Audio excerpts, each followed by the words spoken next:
Армысыздар, ардақты ағайын. Есімім менің Назира Сұлтан Мұратқызы. Менің YouTube каналыма қош келдіңіздер. Менің оқуымдағы Абайдың қара сөздері, құлшылыққа қатысты мақалалар, поэзиялар сіздердің көңілдеріңізден шығып жатса, каналға тіркеліп, лайк басып, комментарий қалдыруды ұмытпаңыздар. Алла баршаңыздан разы болсын. Ал біз бүгін өздеріңіздің назарларыңызға Абайдың 30-шы, 31-шы, 32-ші сөздерін ұсынатын боламыз. Бізбен бірге болыңыздар. Абайдың 30-шы қара сөзі. Қырқын мінсе қыр артылмайтұғын, осы бір қырт мақтан деген бір мақтан бар. Сол неге керек? Неге жарайды?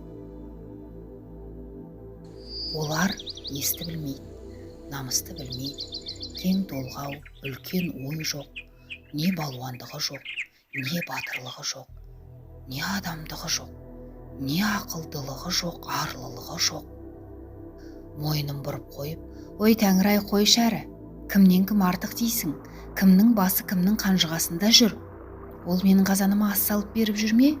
Мен онан сауын сұрап отырмын ба? Деп бұлғақтап, немесе аяғаным жаным ба? Үй енесін ұрайын, өліп кетпей неге керек?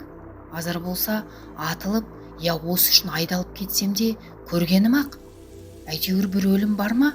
Деп қалшылдайтұғын кісі көп қой. Өздерің көріп жүрсіңдер.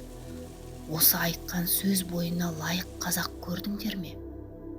Өлімге шыдайтұғын қазақ көргенім жоқ. Өлімге шыдамаймын дегенде қазақ көргенім жоқ. Кеңірдегін ғана көрсетеді-ау, қиылып қана қалайын деп. Егер осы сөз бойына лайық кісі көрінсе, ақылы жоқ болса да, қайратымен ақ кісі айдындататын адам болғаны ғой. Егер шын айғайды көргенде кірер жерін табалмайтұғын дарақы жұртты осы сөзіммен айдындырамын, мына кәпірден кісі шошитұғын екен дегізіп айдындырайын деп айтып отырған құр домбытпасы болып, босқа қоқиып отырса соны не дейміз? Әй Құдай-ай, жанға мырзалық қылатұғын ердің жадағайдақ сертке тұрғыштығы, малға мырзалығы, дүниені бір тиын есеп көрмейтұғын жомарттығы, әр түрлі белгісі бойынша тұрмас беді. Ұялмас бетке талмас шақ береді деп, көп бұлжыраған арсыз ұятсыздың бірі дағы.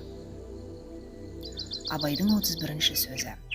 Естіген нәрсені ұмытпастыққа 4 түрлі себеп бар. Әуелі көкірегі байлаулы берік болмақ керек. Екінші, сол нәрсені естігенде я көргенде ғибратлану керек. Көңілденіп, тұшынып, ынтамен ұғу керек. Үшінші, сол нәрсені ішінен бірнеше уақыт қайтарып ойланып көңілге бекіту керек. Төртінші, ой кеселі нәрселерден қашық болуы керек. Егер кез болып қалса, салынбау керек. Ой кеселдері уайымсыз салғырттық, ойыншы күлкішілдік, я бір қайғыға салыну, я бір нәрсеге құмарлық пайда болу секілді. Бұл 4 нәрсе күллі ақыл мен ғылымды тоздыратұғын нәрселер. Абайдың 32-ші сөзі.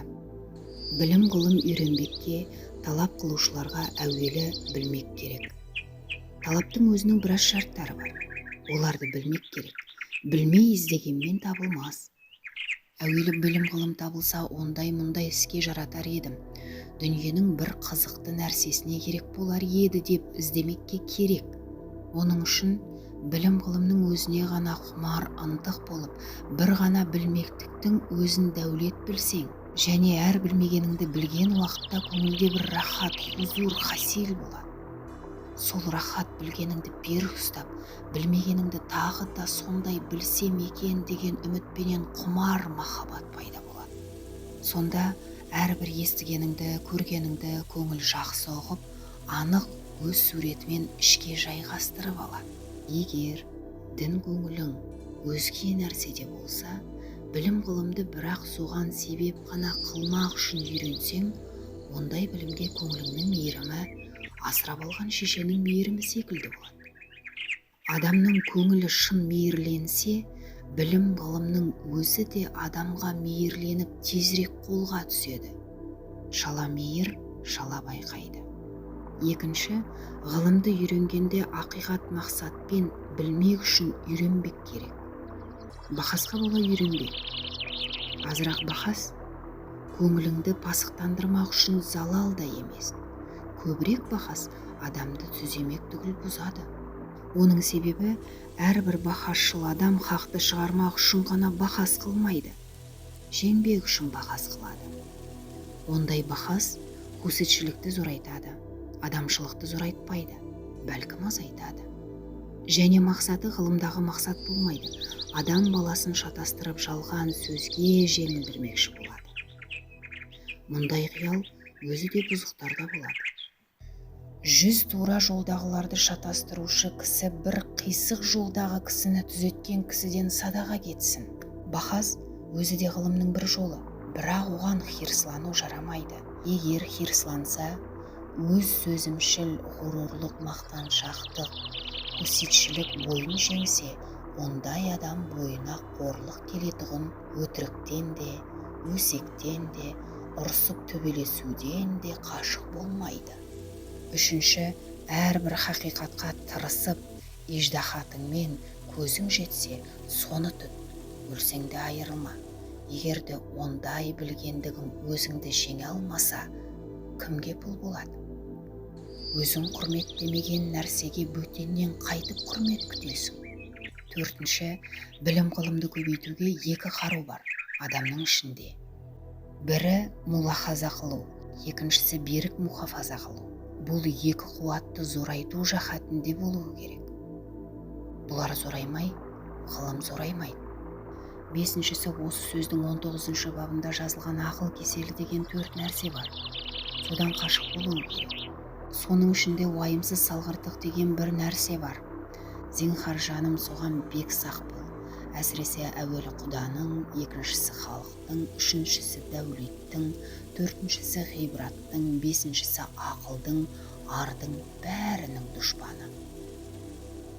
Ол бар жерде бұлар болмайды. Алтыншы, ғылымды, ақылды сақтайтұғын мінез деген сауыты болады. Сол мінез бұзылмасын.